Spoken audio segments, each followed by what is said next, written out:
Hello everybody, my name is Sally-Ann Spence and welcome to the Hills Quarry Products dig site in Surney Wick, where we are just finishing the end of a 3-week dig. Now for goodness sake, please look back at all our videos to get the context and everything on this site, the geology, the science that's going on, because right now we're too excited to tell you all about it. We're going straight to two incredible paleontologists. We've got Judyth Sassoon and Richard Forrest here because we've just found something amazing in almost the 11th hour. Right, Judyth, shall I start with you? I'm going to pass you the microphone because it's quite windy. Thank you. So they just called me down into the quarry from some conservation without telling me what to expect. So I came down and this is me being very excited. I'll let Richard describe some of it, of course, as well, but I'd just like to point out a couple of things that didn't immediately jump out at me, but now are really jumping out at me.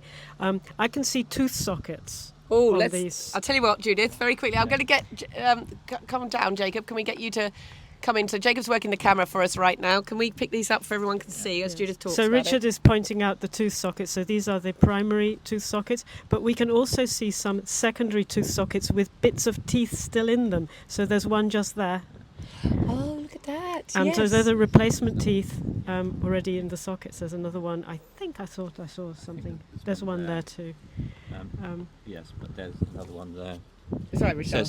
So I think, this is really, plesiosaurs and pliosaurs are a kind of plesiosaur, have a very unusual tooth replacement pattern.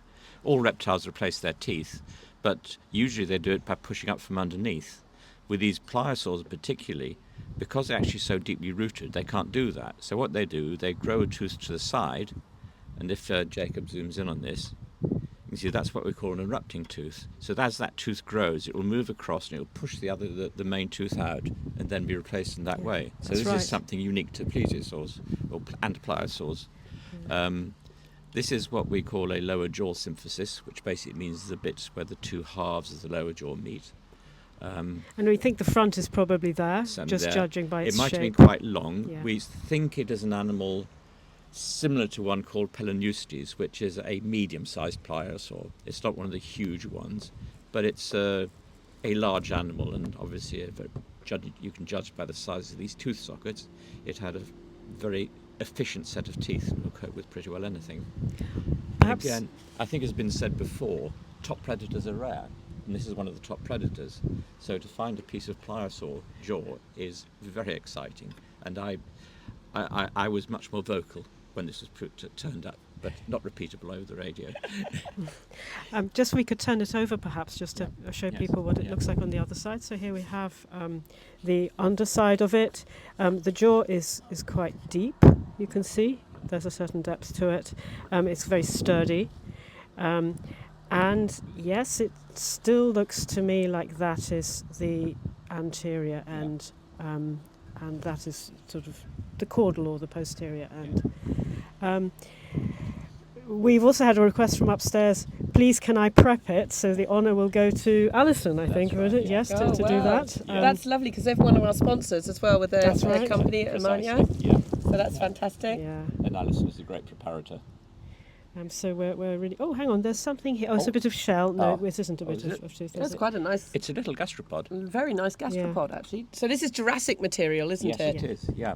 Oxford clay or from the Kellaways? Are you thinking, but more likely Oxford we clay, have perhaps. sediment there. We may be able to test it. So with work that some other of our team are doing, we may be able to pin this down to the Kellaways or the Oxford clay.